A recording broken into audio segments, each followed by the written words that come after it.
Absolutely. Welcome. Thank you very much for your time. I'm following you for some time on the social media. I really appreciate your breaking down the different styles and doing the review of them.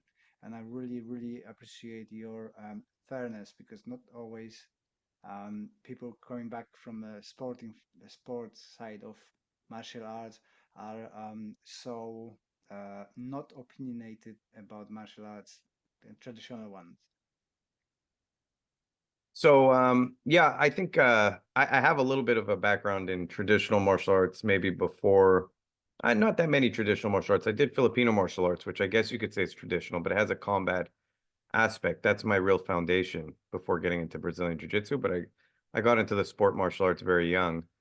Uh, but I guess as I aged, my philosophy kind of changed a little bit to get a little bit more into traditional martial arts for sure. Could you take us through your background a little bit? Because I think you're just emerging on the scene, which you're doing very good job on the YouTube side of things and stuff. So I'm a bit envious. But if you could take us through your background a little bit. So yeah, when I was about, I always liked martial arts since I'm a kid. I guess I got into martial arts because of a lot of movies like the Jean-Claude Van Damme movies and Steven Seagal. I kind of pulled in from the regular mainstream films in the 80s when I was a little kid. We're talking about like, 5, 6 years old. And my dad did Shotokan karate and he did Aikido and some boxing and wrestling. So I grew up in a martial arts household a little bit. My first So me and my brother used to do kickboxing on our own, but here and there classes, nothing hyper formal. I would train on and off. And I got really into martial arts when I was about 13, 14 with Filipino martial arts. I met Kakoy Cañete's grandson. His name is Chris Bautista. And I pretty much grew up in that world, the Filipino martial arts world, which is where I'm a guru in Doce Paris and all the subsystems of Doce Paris, because, part of Doce Paris, at least the way I learned it, Yao Yan and that kickboxing aspect of it was a major part of it. The Pangamot, the empty hand stuff, Panantuka, and all the dirty boxing. So I was lucky. I got exposed to a very good teacher very early on. I also was in a very eclectic area for martial arts. So I trained with Randall Goodwin, who's a Kuntao Silat guy. He was an incredible influence. And I started Brazilian Jiu-Jitsu. Please forgive me, we had technical difficulties. We'll be back with Elon in a second. My iPhone decided to stop working. So back to the camera from laptop. It's going to be a bit lower quality, but sound should be the same. Uh, Let me just take the chance to say thank you to sponsor of this episode, Karate for Mental Health. Karate for Mental Health is a movement in UK and abroad that focuses on bringing attention and awareness to benefits of karate training for physical and mental health. If you would like to support this movement, the best way to do it is to join the seminars. You can have a seminar in Scotland, Midlands, or South. And for those who would like to be interested to support one in Scotland, please contact Jamie Gray. If you would like to support one in Midlands, best way to organize that is to talk to John Johnson. And South is me, Les Bubka. If you would like to support specific programs, like for example mine in Guildford, where we're providing free classes for people who might suffer with mental health or physical issues, or just have been in a disadvantaged position, maybe financially or timely. We've got the free sessions during Tuesdays, and if you would like to support that, you can buy us a coffee. Buy me a coffee link is down below. All the money from that fund going straight to hire the hall and providing instructions. I'm doing it for free. I've got the autistic student helping me with that, and we can provide some good classes for people around Guildford. Now, back to conversation with Ilan. Yeah, so then I got into Brazilian Jiu-Jitsu very young. Also, the way I got into Brazilian Jiu-Jitsu, I think, is like everyone else. I noticed there's two types of people. There's people who the first time they get exposed to Brazilian Jiu-Jitsu and they get beat up a little bit, Mhm. they run away from it or they go all into it. So me, when I'd been doing Filipino martial arts for a while, I'd been doing Muay Thai.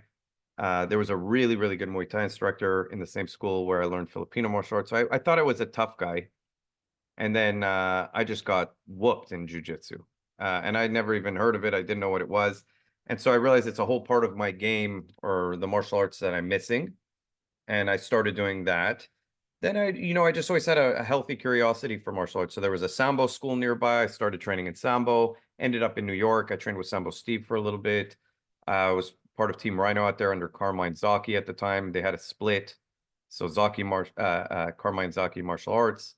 And just kept training all the time, wherever I could, with whoever I could. One of my best instructors, who was just for a short time, I think a couple of years, was I trained privately with Tommy Daitang in a system called Illustrissimo. He was a major influence, even though it was just again for a short time.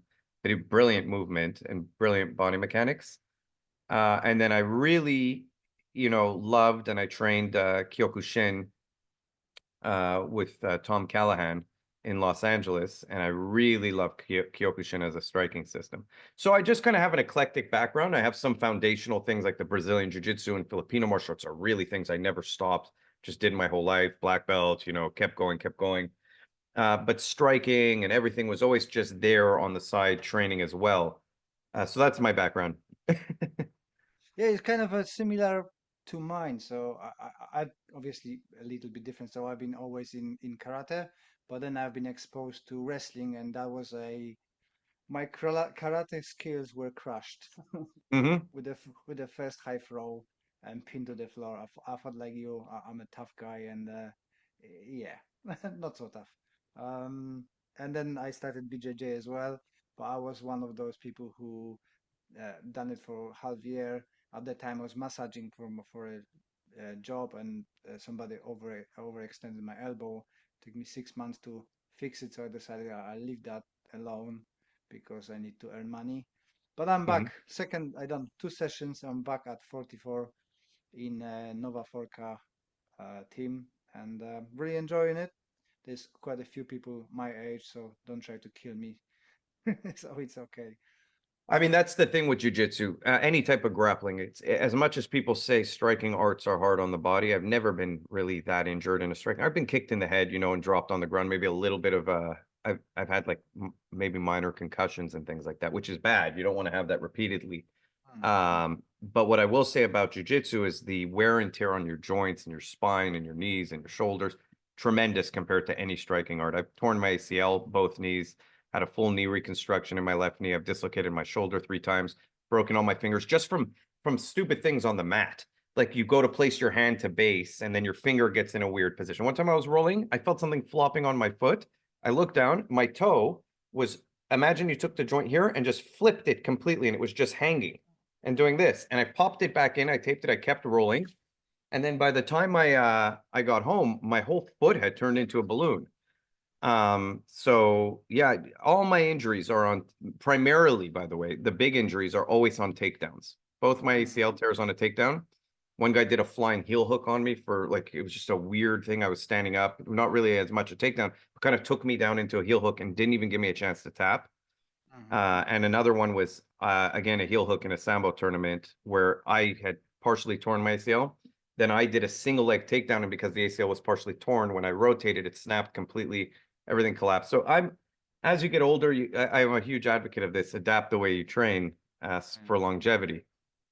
Yes, me too. So, how do you deal with recovery? That's always interesting, Now things getting longer to heal, Mhm. it's bothers you for longer. How do you deal with your recovery with such a dramatic injuries? Because that's not the easy fixes, isn't it? No, the knee reconstructions were a long road. I guess the first way I deal with it is denial. I just pretend I have an injury.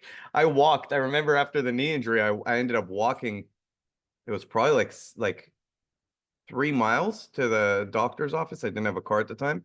I walked into there. My knee's like swollen and everything, but the first thing the doctor said is, "Oh, if you were able to walk here that long, there's probably nothing wrong." And then she took my knee and she goes like this, and she's like, "Oh, you're gonna need major knee reconstructive surgery." One of the ways is now I've learned I listen to my body much more. Mm. So if I'm off that day, and every injury I've had, I was having slightly an off day. I could tell something was a little bit like something felt a little shaky, something didn't feel absolutely right. And I pushed myself past my limits, or even leading up for a while, pushing myself past my limits. I ended up even with rhabdo one time in the hospital for 5 days.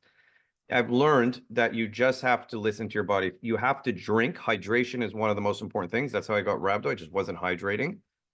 Training in a hot dojo, sparring for hours, then doing, push Kyokushin, the mentality is push-ups until you can't do push-ups anymore, and then keep doing push-ups. And that's after an hour of hard sparring. Eventually, your body just gives out. If you're not hydrating, you're going to have some kind of electrolyte imbalance that can cause serious problems. And I think a lot of my injuries came from that, just not was pushing too hard, not hydrating, and not sleeping properly. And if you have all those three things in check, then and you're taking electrolytes and you're allowing recovery, chances are you're not going to get the same kind of injuries. Yeah. I think that's the kind of difficult balance with Kyokushin because my teacher left Kyokushin before it was popular, so in 1986, and got fascinated with Ashihara, which I hope we're going to talk about later. Um, but it was always that, yeah, you can do more than you think you can. You push, you push, you push, and everybody got the injuries. And that's the fine balance between, yeah, we can push each other, but then you have to stop because you're gonna destroy each other. So lots of my friends have hip replacements, knees replacement, and they're like 50 years old, you know? And for what, by the way? You're less effective as a fighter. So what I Exactly. notice is what's my goal? Is my goal to be a competitive athlete? That's a short window. And during that window, you'll sacrifice a lot of your later years for the present. That's okay if that's a decision you want to make. But now I'm in my 40s. At what point do I tell myself, what am I training for? I want to be effective in the street. I want to have longevity. And I want to still be effective at what I do. If I'm walking around and I just had an armbar that was put on too tight, and my shoulder and my elbow are swollen and I can't throw a punch and someone attacks me for the next 2 months, I'm not at 100%. I want to be good out there. If my training in the gym is sacrificing my ability to defend myself, it's no longer effective as training. So again, I think they're with Kyokushin especially, it's just one of those styles where they believe more mentally tough you are, the more effective you are on the street. I agree to an extent. You can't be damaging your body then walking around on the street and expect to still be able to defend yourself if you have broken ribs and your leg is a balloon. And there's just there's a middle ground, there's a balance there. Yeah. How do you finding ways to contain your 20-year-old in the head? Because I'm sure that whoever I talk to, especially men, it's always there. Yes, we can do it. And the body Mhm. says, no, you can't. Well, I think the big wake up call for me was the rhabdo, was being in the hospital with that, because they told me it could have killed me if I didn't get it treated, and so I reevaluated everything. Um, I still do think I can be better than I was in my 20s, especially nowadays with things like I'm not on it, but eventually I know I'm going to go on things like TRT. I know it's controversial to talk about, but I think it's very healthy at some point in your training to go on some kind of testosterone replacement therapy, things like that that just benefit the body. I want to be better in my 50s than I was in my 20s. That's how I see it. So, but just the whole go, go, go mentality, no, the way I learned to constrain that is by one of the things that comes with age is an understanding of consequence. So now I think I have a much better grasp of consequence. And so I listen to that voice in my head that says, is this the right idea? Okay, pause. When you're sparring and you know that it's too much, your body's at a point where it's probably you need to go take a round off. I used to not listen to that. I used to just go through it. Even if I'm puking, I would just go right back in. And now I know if I'm vomiting, no, I'm stopping to train for a bit. Like I don't get to that point Yeah. anymore. I don't allow myself to get there. As we on topic of the kind of but because that catches the mentality. So I work with a lot of people who have a mental health problems, and I usually ask people who are on my podcast, what do you think the martial arts, what impact they had on your mental health, if at all? Yeah, so I mean, I'm the type of person who has an inclination to, I guess, be depressed or get down. And depression is different than being down. I don't get down in the way I get like numb or very angry if I don't have an outlet. And so martial arts from a very young age. I mean, I used to sit there. If I didn't have an outlet, I would literally sit there from a young kid and just hit pillow. I would have to hit a pillow to get whatever was going on out of my body. If you don't have a healthy outlet for that, you're going to do bad things. And so for me, it gave me an outlet and some people are just wired this way. I think some men are just wired. They need to fight a little bit in a Okay. controlled environment. And if you don't give them that opportunity, I'm the type of kid, if you didn't give me the opportunity to go to an MMA gym or to go to a combat sports gym. This is the great area where combat sports are very healthy, or traditional styles that allow you to spar hard. I could get that out at a young age when I had all this stuff going on. I know even now when I'm sick or whatever's going on and I can't train for an extended period of time or have an injury, I feel it build, and I don't know the healthy outlets for it.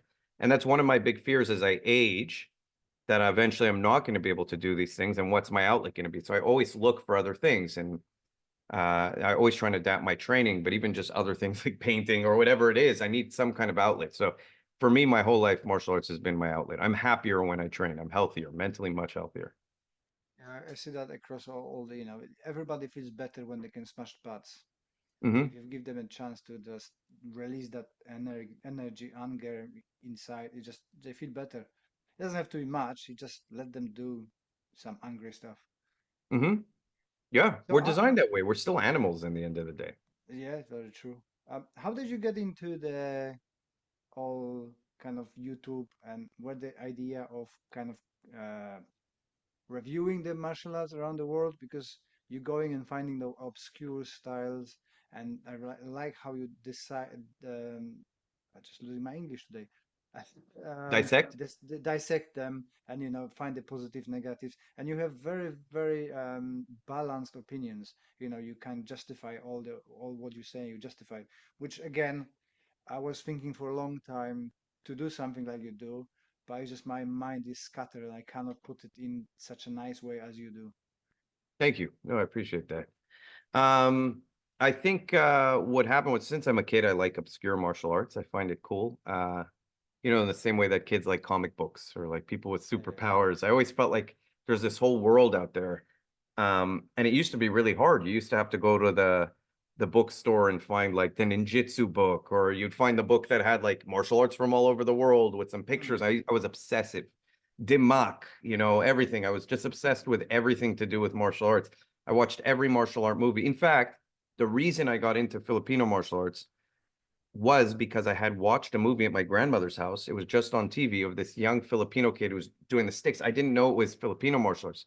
Didn't know where it was in the world, didn't know anything. And I just remembered the way he moved with sticks in the movie was so cool. It was a very old movie. And then I remember when I went to train Filipino martial arts, where I met Chris Bautista, was a Wing Chun and Muay Thai school. And I was going there to check out those systems. And I heard the clacking of the sticks. And I went and I watched, and I'm like, oh my God, that's what I loved when I was a kid. And when I saw in that movie that I thought was so cool. Now I'm seeing it in person.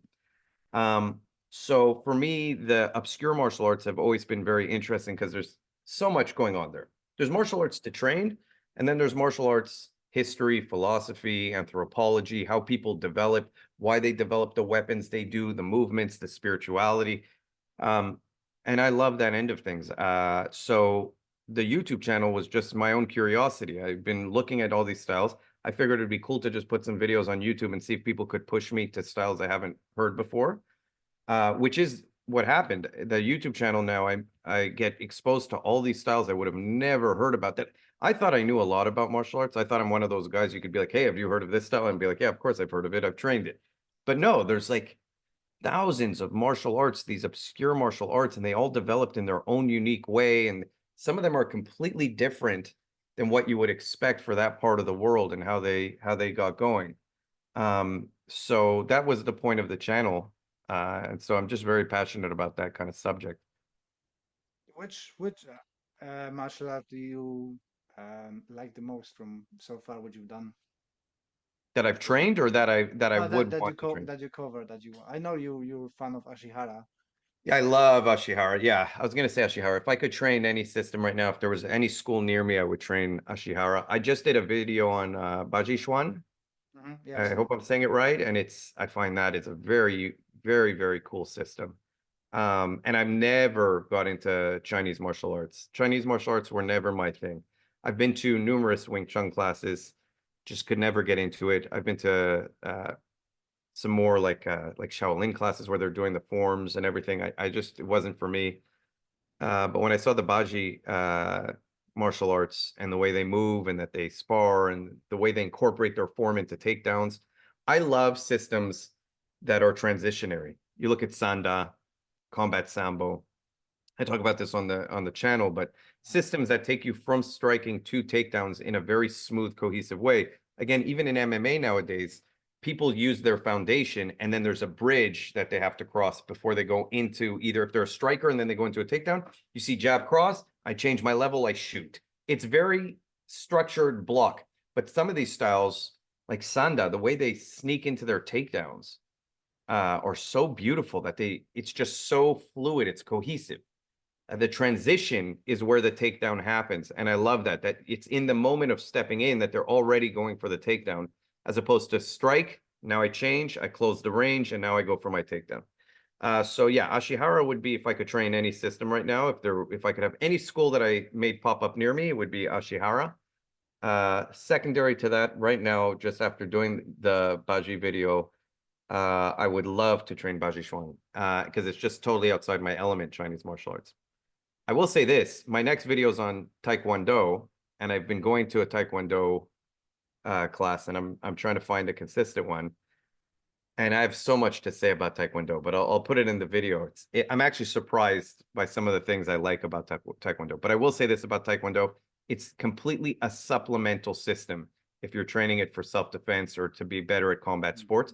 But it's great at being a supplemental system, I find. I think that it depends on which branch Taekwondo you're going because the karate have got the same problem as the Chinese martial arts and Taekwondo. There's hundreds of millions of offshoots of offshoot of offshoot, Mm-hmm. and it just is so much space for, sorry for wording, shit. Mm-hmm. Because they're You trying to know, get students. They're just trying to have yeah. mass appeal. So what they do is they put out like WTF Taekwondo became you can't even find an ITF Taekwondo school. Mm. But like Oh, WTF Taekwondo or there's a Goju school near me and I was wanting to just go check it out, but it's all kids. It's all majority kids. It's not like a real Goju school. It's hard to find a real that's the thing that gives martial arts a bad name is all these mm. mall dojos. Yeah, yeah.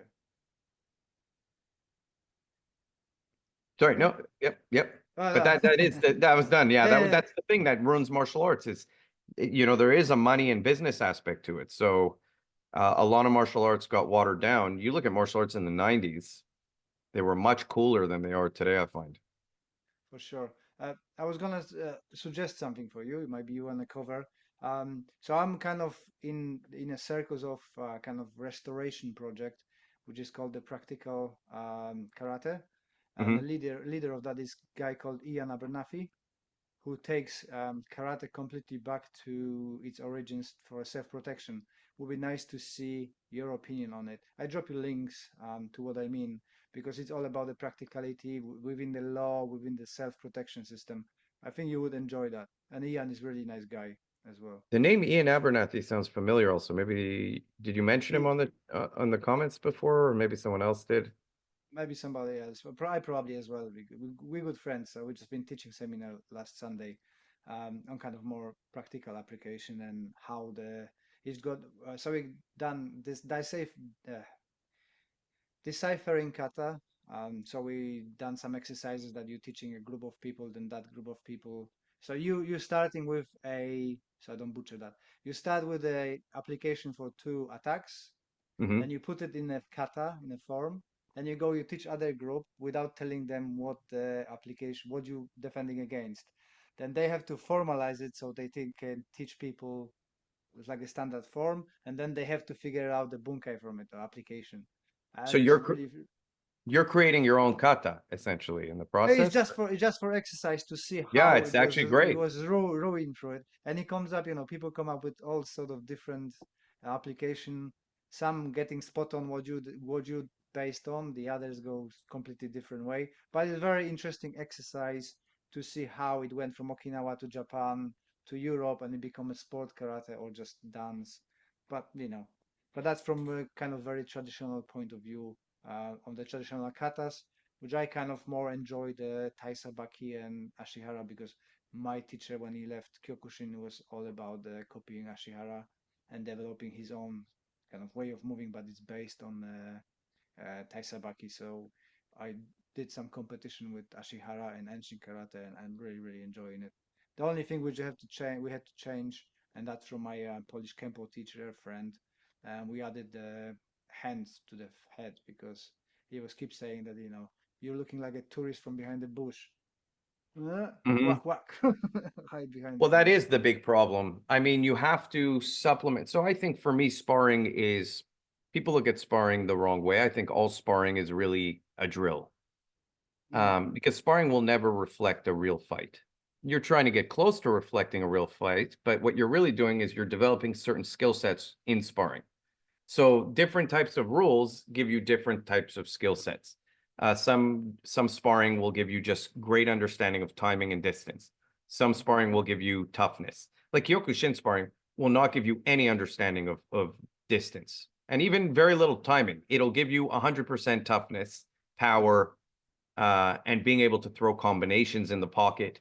But I know when I'm training that kind of sparring, that's what I'm working on. Mm. If I'm training boxing, I know I'm learning. I'm going to be maybe depending on the style of boxing or the style of boxer you're fighting. You might be doing a more kind of peekaboo style. You might be doing a more, but I'm really working on protecting my head, my hands, punching, movement, footwork. Boxing is always very good for developing footwork timing. So, in Muay Thai, completely different. But they all kind of give you something that you can use in a real fight. The question is, none of them actually give you the answer to a real fight, in my opinion. Um, and so within that, I always just accept that a lot of people will put down certain types of sparring. They'll be like, oh, well, they're not doing this or they're not doing that. I'm like, yeah, when I'm doing Brazilian Jiu-Jitsu, I'm not getting punched in the head. I'm not getting punched or hit at all. I'm not even hyper fixated on takedowns. I'm allowing it to go to the ground a lot of the time because it has to end up there. So I'm missing out on a whole segment of fighting. But for what I am focusing on, I'm getting a tremendous amount of value. And so I don't mind that Ashihara doesn't punch to the head so long as I can do it elsewhere in some other drill or some other sparring. I do see value in the no head punching style of striking because it allows you, number one, to stay bare knuckle, which I think is very important as a skill to develop. It allows you to grab, which is a good skill. And it allows you also, you're looking at like the Tai Sabaki movement. It allows you to train it in a way where you're not under such extreme pressure to protect your head that you could develop certain footwork and certain things that you might not otherwise develop. And then you can try and apply it when your head's in danger. So I think it frees you up a little bit to move differently, which is a nice exploration that can lead to other ways to protect yourself. Which is, I don't want to keep getting hit in the head. I don't like boxing anymore. Well, it takes the toll. There's no escape from it, isn't it? And I noticed like if there's a real confrontation, I'm not the thing with boxing is if I'm sparring with gloves on boxing, I do take chances. It's just the way everyone does. No one, I'm sure there's some people go in there just to fight and try and knock the other guy out.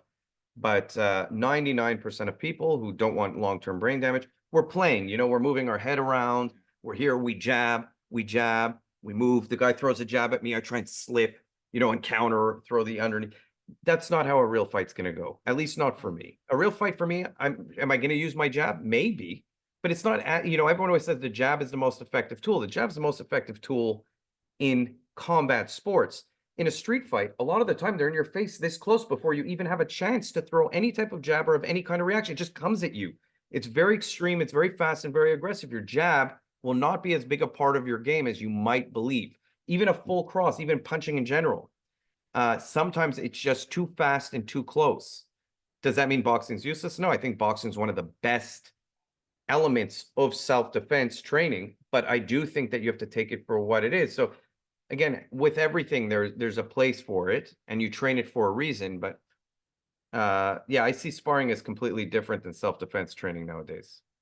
Yeah, for sure. But you're running classes as well. You're teaching self-defense, right? So you've got that rhino thing and When I teach self-defense right now, I'm not teaching. I moved to Florida. I had a school in LA. I might start teaching again, but it's hard. I do half the year here, half the year in Portugal now. all right. So I might go back to just doing privates.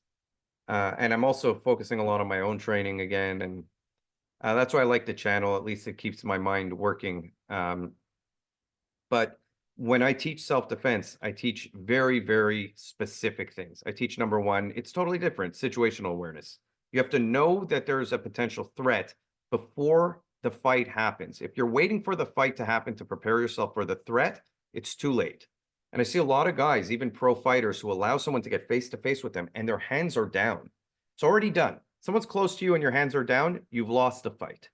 Unless you're willing to hit them first and not wait, whoever goes first is going to have a major advantage in that situation. So the first thing I teach is indications of violence. You're walking down the street, there's someone across the street.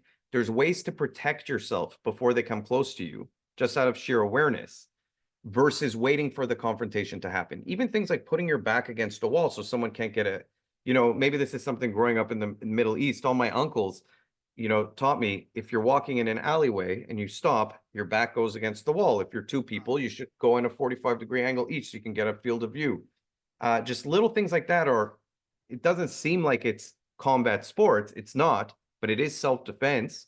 And even just the way I hold my hand. So if you're talking to me and I'm worried about you being a threat, am I going to stand like this? Am I going to stand like this? This is going to tell you I want to fight. Or am I going to go, and you haven't even indicated to me that there's a problem, but there's something off with you. You're looking at me funny. You're walking toward. Am I just going to stand and maybe scratch my head like this? This doesn't look like I'm doing anything. Maybe I'm just itchy. You know what I mean? This isn't, maybe I'm thinking, whatever it is. But from here, I'm in a position to protect. I'm protecting my neck from being stabbed. I'm in a position to hug my head. If you're behind me, I'm still in a position to protect myself. So these little natural stances are very effective from a self-defense point of view. They have nothing to do with combat sports. Combat sports, you come in and you do this. And so there's little things before the fight happens. This is a very effective way to stand. I'm hiking my shoulder. Hey, take it easy, take it easy. I don't look like a threat. I'm already hiding. You're not going to get me here. You're not going to get to my chin. My hands are up. And I look submissive. So I teach self-defense in a different way than I teach fighting, I think. And that rhino position, like I said, the cape, the spear. I have 3 positions. Technically a 4th, I call it walling, where you step off on a 45-degree angle and you cover your body. But that's it. Very simple, very straight to the point. A lot of it is inside fighting, using your elbows, your head, whatever part of your body you can use. And just closing the distance or being too far away to get hit. So that's the system for self-defense. I think it's much more realistic. So that's where the name came from, because you like being on the inside fighting. Yes. Yeah. All my friends who spar with me always make a joke. They're like, you're like grappler Baki. I'm tight. I get very close. Even when we're not allowing clinch or anything like that, I was always very in my element, very close to people, even without takedowns, without clinch, without elbows, even if we're just striking. I like being close and then circling, very tight in footwork. That Mike Tyson kind of way of fighting has always been my natural preference. Is that because, sorry, I don't want to be rude, but is that because you are quite short? Yeah. I'm like, I'm not a tall guy. I'm like 5'7", 5'8". Yeah, I'm exactly the same, and I do exactly the same thing. Yeah. Nice, If you're nice under and like nice and 5'10", sticky. 5'11", it's good to be close to people. Mm. So, and I'm a very strong kicker. I'm a very strong low line kicker. So I can kick very hard. But the thing is, I can kick people very close. One of the advantages people don't realize is when you're short and you can kick hard, it's good to kick close because they have a hard time kicking you. I know people think they can kick you in the head. I'm like, no, I have a huge advantage when I'm close, doing low line kicks, taking out people's knees, kicking them in the ribs. They don't see it. And even in Kyokushin, the one time I got head kicked really, really hard, the guy was actually a little shorter than me. He was right here, and his leg, we were like face to face. His leg just came up, caught me right here, and I didn't even see it. And I always do that to people. And I was like, oh, that's what it feels like to be the shorter guy and get head kicked. So it's interesting. I like, everyone develops a system for their body. But again, for self-defense purposes, I do think you have to know close quarter combat, and you have to know also how to keep people at range. You don't need to know really, and this is controversial, you don't need to know what I call like the red zone, which is punching range right here, right where I can catch you right on the end of my punch. You need to know how to bridge that gap. You need to either know how to be out of that range or too close. And so spending all your time there, like I said, even the quote, puncher's chance, a puncher always has a chance, because they do. And the more unpredictable and wild the fight is, the higher a chance they have statistically. So you take a guy on the street who is not a professional fighter, who throws, but he's big, he's strong, he's been in street fights. and he throws punches weird. It's harder to read the punch in the moment, and you don't have the same margin of error as you do in a gym where you can get hit and the guy gives you space, or you get hit and there's a ref there to break it up. It's not the same in the street.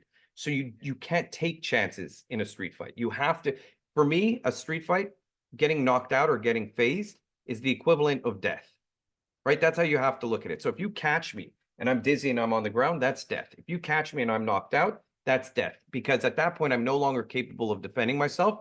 So it's up to you what happens next. So I'm always trying to bypass that single thing. That's my main objective in a self-defense situation, or any type of training I do for self-defense. And so it's very different where in a combat sport, I'm willing to take damage because it's accepted that I'm going to take damage to inflict damage. In the street, I'm trying to minimize damage at the expense of even minimizing damage to you. I don't care if I hurt you less. I care how much damage I take. I'm trying to take the least amount of damage. In fact, the less damage I can cause you while also causing myself no damage and ending the fight, that's the best case scenario. I don't want to cause you a lot of damage. I don't want the lawsuit. I don't want revenge. I don't want you to stab me. I don't want it to escalate. So if I can just crash in, control your arm, give you one quick elbow and hold you there and be like, you're calming down, and monitor you, that's much more beneficial as an outcome to being like, yeah, I got in this war with this guy, I gave him a concussion, I broke his leg. He's never going to have a normal face again after I'm done with him, and feeling like I have a great ego. And then that guy 6 months later finds me and does something terrible to me. So, yeah, that's how I see self-defense, again, different than combat sports. Yeah, for sure. Yeah, there is a huge difference. I think for me, there's kind of two types of people. So you got the grapplers and strikers, and that's kind of must be genetically, that line went and through the past they've been surviving, I don't know, throwing stones and punching. The other Mhm. ones was rolling with the bears and survived. Yes. And there's just this the mixed. That's how I feel. If I would start again, I probably would start with wrestling because I feel much more comfortable in a kind of cuddling range. I love cuddles, than a striking range. But yeah, for a street defense, I'm coming from Poland, quite a rough end of Krakow, and so we had quite a few scraps, and it was always ending up in grappling. We were Hmm. doing karate, and always people grab, and even if you get hit or somebody gets hit, the first response is to grab and survive, right? So like you said, that punching is great skill to have, but also I think the wrestling is but much more beneficial. The natural defensive postures of the human body imply that we're better suited to grapple than we are to strike, right? You're born in a fetal position. You're literally born protecting your whole body, curled up in a little ball. This is a grappling position. Like, oh, it's also a striking position. Like if you look at Muay Thai, if you look at how you're going to check kick, Yeah. but we're meant to compress, right? Mm, When you look at us defensively, we're meant to compress our body in and protect all our vital organs. The way you compress and the way you protect is by taking away space. mm, And so it's interesting because that's a natural way to keep yourself safe, is to get close to someone or to be as tight as possible. When you strike, you open your body up. It's the only way to hurt someone else is to open your body up to being hurt. That's why I like elbows so much. Elbows protect me, but they also damage you. But if you look at just traditional boxing, I can't do this. Even if I hide behind my shoulder, see, I'm hiding as good as I can. There's still available space to counter. But if I'm here and I'm like this, there's really not much available space to counter. There's not much space here to counter now. So the tighter we get, that's why I think grappling is very effective. It compresses your body and it takes away the opportunity to counter. And it is a learned skill. Everyone can do this with their hand and just catch you and hurt you. If you don't know how to grapple and you're fighting a wrestler or a jiu-jitsu guy, this was the big lesson for me. It's a superpower. mm. The difference between skill becomes an actual superpower. You take a blue belt in jiu-jitsu and you put them against someone who hasn't trained grappling, they have a superpower, just a blue Yeah, belt. yeah. So the differential isn't the same in striking, in my opinion. For And we sure. learned that. We learned that in the early UFCs when there were no rules, when people could hit each other in the groin. They could do all that crazy stuff, pull your hair, that people say nowadays, if only I could do that, I would win. It didn't work. The difference between a good grappler and someone who doesn't train grappling is going to be too great for them to have an opportunity. They can get lucky, but it's rare. Plus, the wrestling and grappling overall delivers such an amount of strength in the practitioner that is amazing. You know, you look on the wrestlers from what angles they can pull the power lifts and stuff like that. It's just amazing, you know, Hmm. and the flexibility and overall gymnastic skills. It's out of this world. Their ability to cover distance Mm. explosively, their ability to control someone else, because the whole sport is designed against resisting another human body. You're constantly pushing your anaerobic. Again, striking is not anaerobic in the same way as Mm. wrestling. Wrestling is literally lifting up a person and slamming them down. Even the drills, when you're training wrestling, you're lifting another person in every single drill. Um, it's just not the same as striking. You develop fast twitch muscle fiber maybe in striking. You develop power generation through your hips, and but it's again, you're not going to develop the same kind of core strength and extreme explosive power that you develop when you're Mm. wrestling. For sure. I've seen that you've been developing. I think it's already released the Inside Fighting course, wasn't it? Yeah, it's instructional. It's on pre-order. I'm gonna have it done maybe in a week or two. And again, it covers everything we're talking about. Well, so when I used to teach, I used to have certification levels. Mhm. And so I would teach people a certain curriculum and then I would certify them. It's in my own system for whatever that's worth. But at least I would know that there was a criteria they were following and they can get. And it's nice to give people an advancement. But now I'm not teaching and I don't want the system to disappear. I want it to be I think it's a good system, legitimately. I think the self-defense things that I teach, you'll find some of it in other systems, but there's some things that are really unique to my system, especially the clinching methodology, the bridging the gap methodology. Um, and so I just want to start getting it out into the world a little bit. So I did the first one, which is a level one course. Uh, and I'm going to do, I think, 4 or 5 levels, see how much I can cover in that. And then if people can cover that, they'll get certified and I can do a seminar, bring everyone down, see if they've learned everything. And if they qualify and they can actually continue the curriculum, then I'll certify them at least as like a level one in Rhino. And by level 5, maybe you could be an instructor, but it'll obviously take a lot of time. I don't want it to be an internet thing. I want people to actually train and prove it. But But I you do don't want to wanna grow the system. you don't wanna make money really quick? No, I don't care to make money off martial arts. It's not where I make my living. But this is what happened to karate, right? Karate in Yes. '70s was super strong, and then suddenly people start selling stuff, and it watered down a lot, and we've got a lot of Mac dojos and stuff. But I see that happening to BJJ as well. I think that's the cost of popularity, isn't it? The cost of popularity and the cost of becoming a recognizable sport versus a martial art and Mm. trends. The trend of it kind of ruined a lot of martial arts um, because people just disregard anything that isn't popular in MMA nowadays. But yeah, when you start putting things in the Olympics starts putting its own rules on your sport. It's no longer your sport. Except for wrestling. Wrestling somehow maintained itself as a It's not so true. I was involved in the Olympic movement in Poland, so my coach was having one of his students being Olympic athlete, and it's all dictated. You know, they're changing rules every 5 seconds, so it's more appealing to spectators. Because if you get two, it's like everything in BJJ got the same. You've got two really high skill athletes. It's like a chess, and it's really boring, Mhm. right? Nothing happens. Nothing happens. Oh, something happened. We missed it. It's done, right? So they try to enforce the rules. You know, you have to grab like this. You cannot move like this. So it's more spectacular, and I think it's watering down. But as you said, uh, it's probably a bit slower than other sports. Yeah, Taekwondo and karate especially. You look at Oh, karate, old school karate when my dad did it. It's weird. I show my dad Kyokushin and he's like, "Oh, that's like what the style I trained." I'm like, "No, you trained Shotokan. It's totally different." He's like, "No, it's very similar. The sparring was very similar."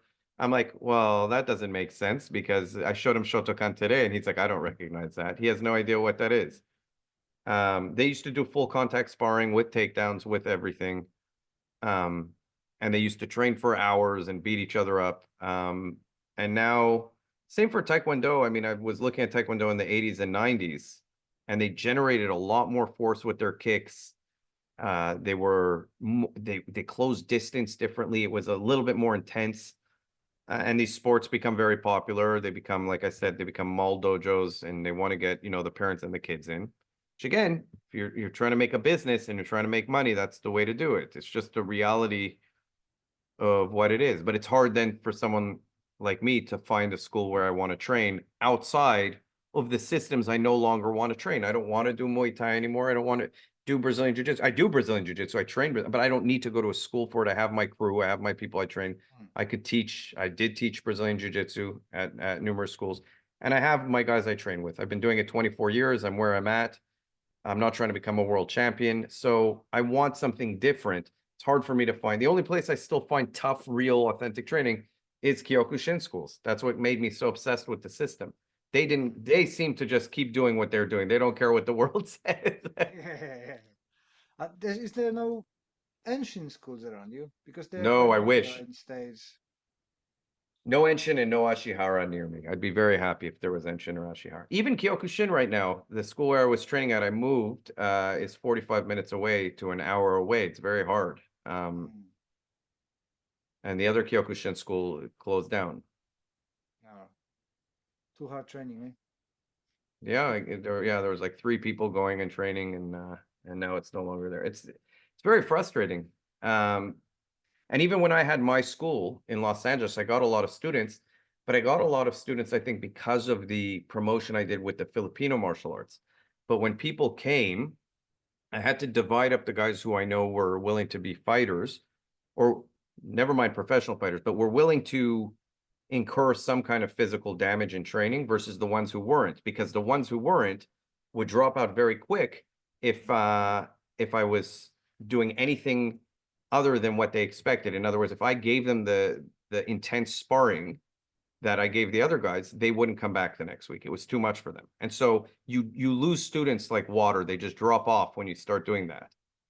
Um, and I get it. I get that if you want to have a business, you have rent to pay, you have bills to pay, then you have to do it in a way where it's sustainable. Mm. Do you think people are getting softer? Yes, 100%. I think it's in the West, 100% people are going. It's undeniable. Even testosterone levels are down. I think there's something going on with people not being able to push themselves as hard as they used to in virtually all aspects of their life. If I would do anything, if I suddenly was, president of the United States tomorrow, one of the main things I'd do is I'd implement physically demanding training in schools for everyone. Martial arts, some kind of martial art training for young kids, for everyone. I think it's very, very important. I would think that States are ahead anyway because you've got the wrestling teams in nearly every school. In Europe that's not something we do. But boxing is popular in Europe. European But not boxing. not in school. No. It's So changed. wrestling, unfortunately, is much less popular in a lot of schools than people would think. But yeah, there's wrestling. You can go into wrestling almost anywhere. It's great that they have that in the United States. It's a saving grace. I would almost make wrestling mandatory Yeah, for uh, sure. as a class. I wouldn't make it something that's elective. I would make it that you're in the United States, you're going to learn how to wrestle from a young age. Yeah, I've got 2 little kids, so I was looking for them for wrestling because they don't listen to me. So it's difficult to teach them for club. I couldn't find anything at that time, so they went for gymnastics, the next best thing for body awareness and strength. So they're doing both gymnastics and starting now doing kicking, punching, and throwing. Gymnastics is the best physical foundation almost for anything, Mm. for proprioception, for being able to maneuver your body, for strength generation. But again, it's not going to teach you how to defend yourself. But if you take if you took an Olympic gymnast and you put him in wrestling, he's going to adapt. If he has a bit of a killer instinct, he'll adapt very, very fast. One of the things I notice is a lot of these guys who are gymnasts lack intent when they come Mm. train. I've had gymnasts come and train with me. They lack the desire to hurt another person, which is a part of learning to train. You have to, it's a weird thing. Some people have a hard time. I even see it when we're training. I'm like, hit the person. Don't be scared. Hit them. Aim at their face Mm. and hit them. The natural inclination of a person is to try and miss your face. So they're training unrealistically. They're punching like here. I'm like, no, you're teaching them bad. Punch them right in the face. Get used to aiming at someone's face. But it's shocking to see how the average person in the West has a hard time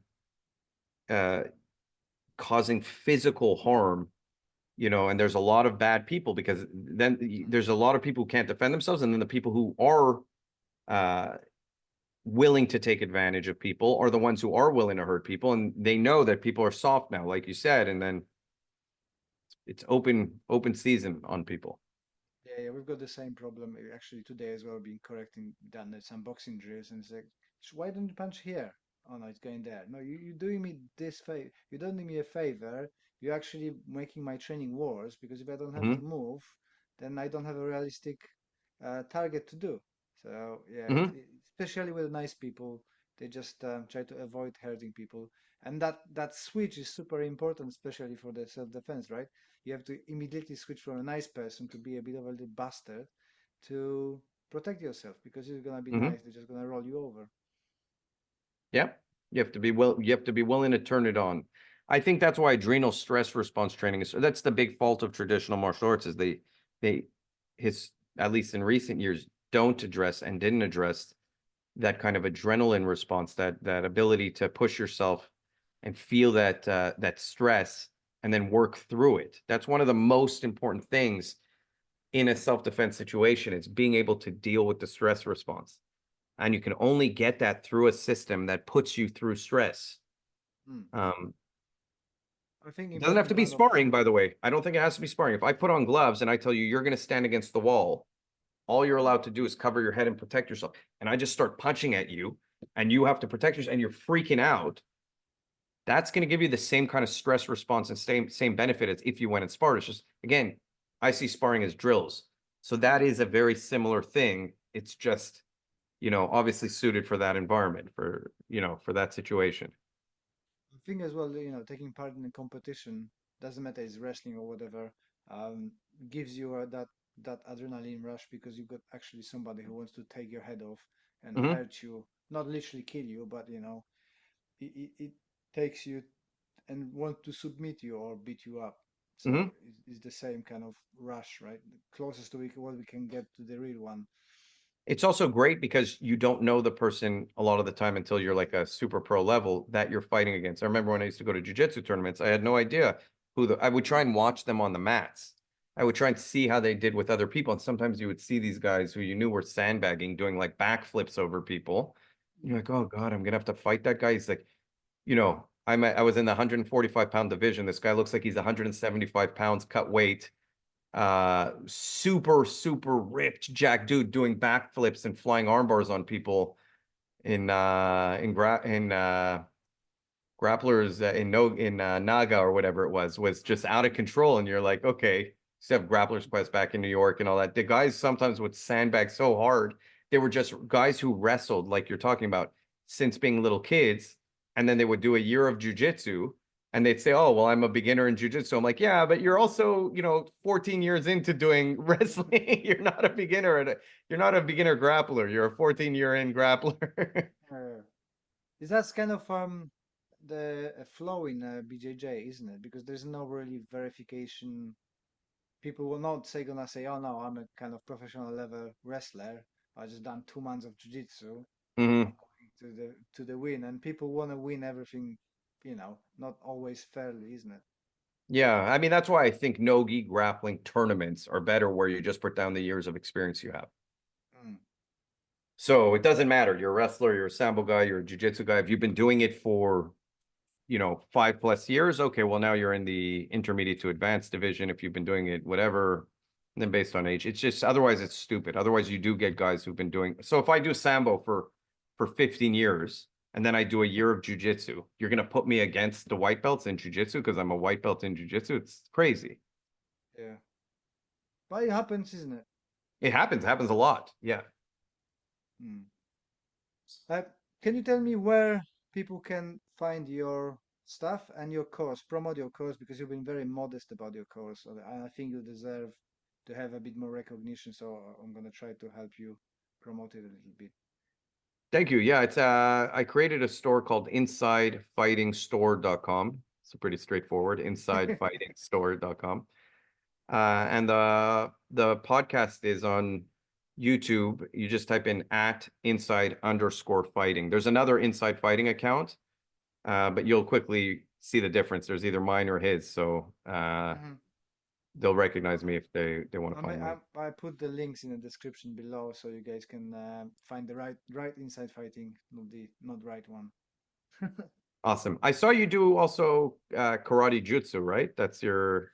Yeah, so in UK is very strange. So in Poland, for example, where I come from, is all about the style. So you say you're doing Kyokushin and what the teacher is, it doesn't matter. In UK, is all about the name. It doesn't matter what you do.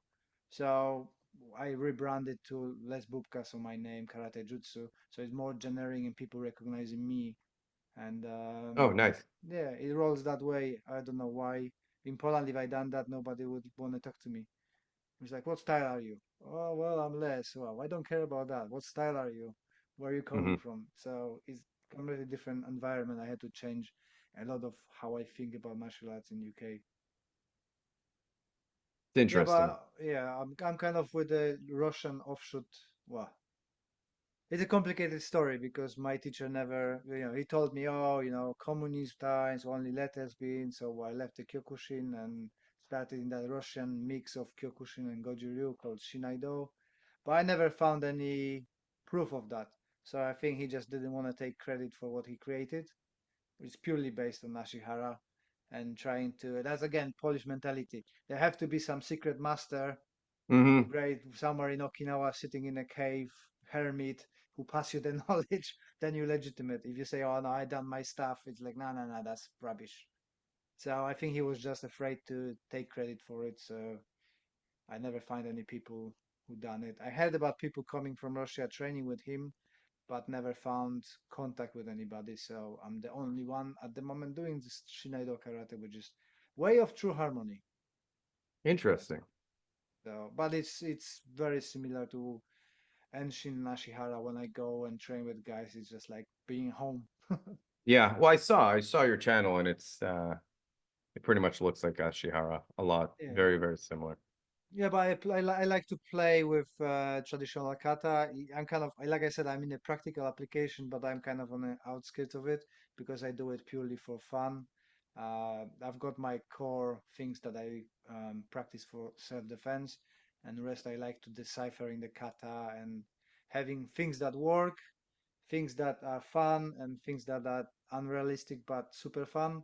Hmm. I always let my students know, listen, now we're working on coordination drills, or we're just doing for fun, or we're learning anatomy, how the hand bends, how I can apply joint lock and stuff like that.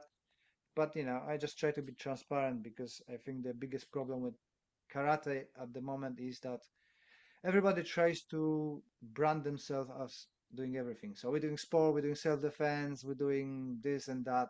Just focus on one thing. My thing is for health, for mental health, and I don't advertise at all that I'm doing self-defense. That's kind of a side product if you want to. But I'm happy to recommend people who know better than I do, like Ian and yourself.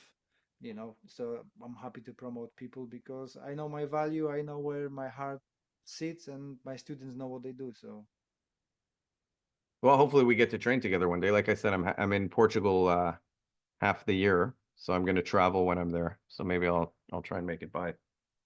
cool. We're gonna have a guy from States. He got a really cool channel as well. It's called Kenfu TV, but he's gonna kind of a philosophical aspect. He's from Wyoming. He's really good in BJJ as well. He trained with Rick Ellis. Don't know him. But he's got a really cool channel as well. So yeah, we're having him over here to train together and see how it goes. But yeah, it would be pleasure to meet you and train together. So hopefully that's gonna happen in the future. Yeah, that would be great. Yeah, I'd be honored. Hey, thank you for your time. I'm gonna put all the links to your stuff in the description below, and I'm looking forward to your Taekwondo episode. Yeah, it's my next one. So thank you. Cool. Thank you very much. Okay, talk soon.